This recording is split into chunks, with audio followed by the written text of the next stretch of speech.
Shalom saudaraku, selamat jumpa kembali. Saudara, berapa banyak di antara kita yang telah menjadi Kristen kepedean hari ini saudaraku? Ya, Kristen kepedean.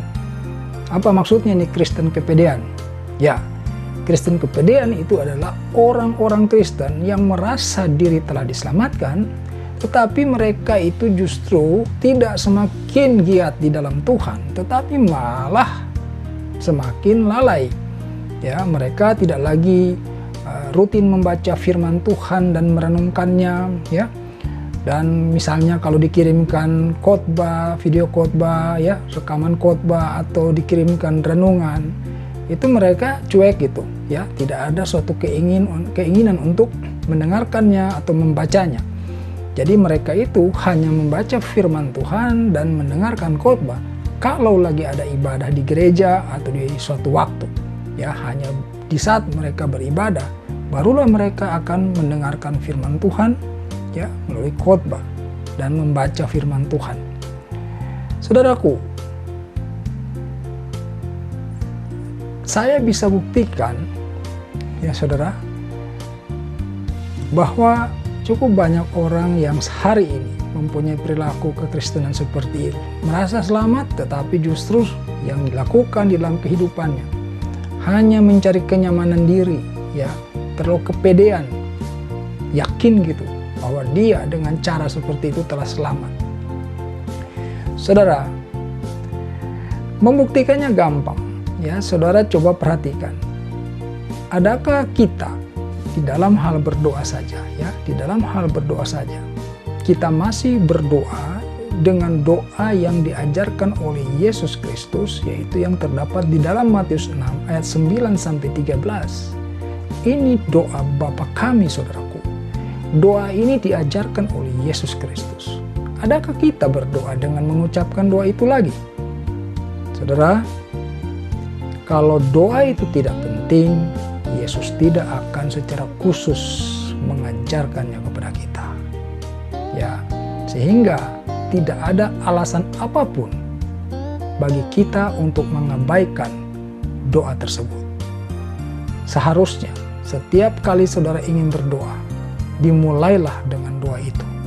Ucapkan kata demi kata, ya, kalimat demi kalimat itu dengan betul-betul saudara resapi, ya, menjadi suatu ucapan dari hati yang paling dalam.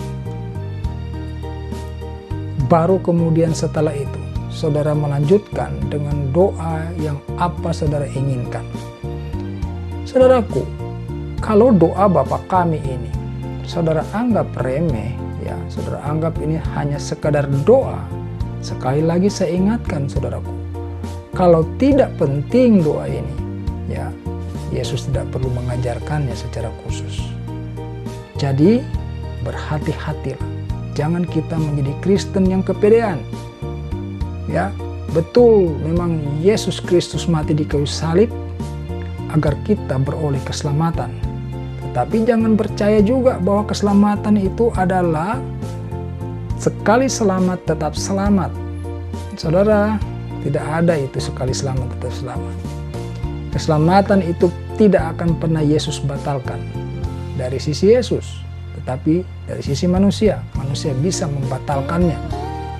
Sama seperti ketika Adam dan Hawa ditaruh, ya, ditempatkan oleh Allah di Taman Eden. Tetapi kan mereka kemudian berbuat kesalahan, berbuat dosa di sana, sehingga mereka tidak layak berada di Taman Eden. Hal seperti ini yang menjadi renungan bagi kita, saudaraku. Ya, jangan kita, ya, dengan pemahaman yang keliru, kita lalu berasumsi bahwa yang penting saya sudah dibaptis, sudah terima Yesus, percaya Dia Tuhan dan Juru Selamat, lalu itu adalah selamat. Kalau saudara bukan seorang yang melakukan perintah-perintah firman Tuhan, yakinlah saudara itu bukan seseorang yang telah diselamatkan, saudaraku. Saudara sama seperti orang dunia lainnya. Ya, perhatikan saudaraku, ada suatu ayat firman Tuhan, ya, di mana Yesus berkata, tidak setiap orang yang berseru kepadaku Tuhan, Tuhan akan masuk dalam kerajaan sorga, melainkan mereka, ya, dia yang melakukan kehendak Bapa yang di sorga. Kehendak Bapa yang di sorga. Kehendak ini kan artinya ada perintah, ya, ada keinginan daripada Allah untuk kita manusia lakukan. Saudara, Kalau hal-hal sederhana seperti ini, ya, kita tidak sanggup untuk memenuhinya, saudaraku. Firman Tuhan berkata, jikalau engkau setia dengan perkara kecil, engkau akan setia dengan perkara yang lebih besar.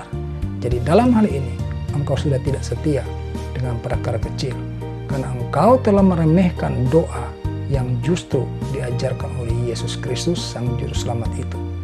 Saudaraku, berhati-hatilah di dalam keselamatan yang sudah engkau peroleh itu.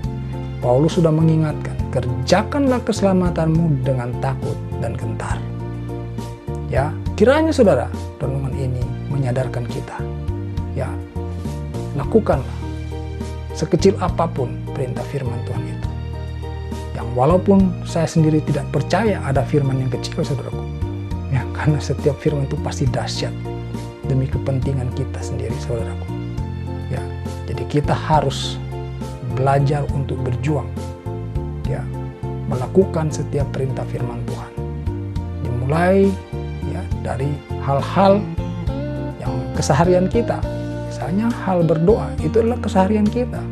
Ya, bukankah kita juga suka berdoa? Tetapi kalau kita mengabaikan doa yang diajarkan oleh Yesus Kristus, kita telah memulai dengan salah. Saudaraku, sekali lagi, doa Bapa kami adalah doa yang diajarkan secara langsung oleh Yesus Kristus, karena doa itu begitu penting. Jadi mari kita kembali di dalam ajaran yang benar. Ya saudaraku, terima kasih sudah mendengarkan renungan ini. Haleluya. Amin.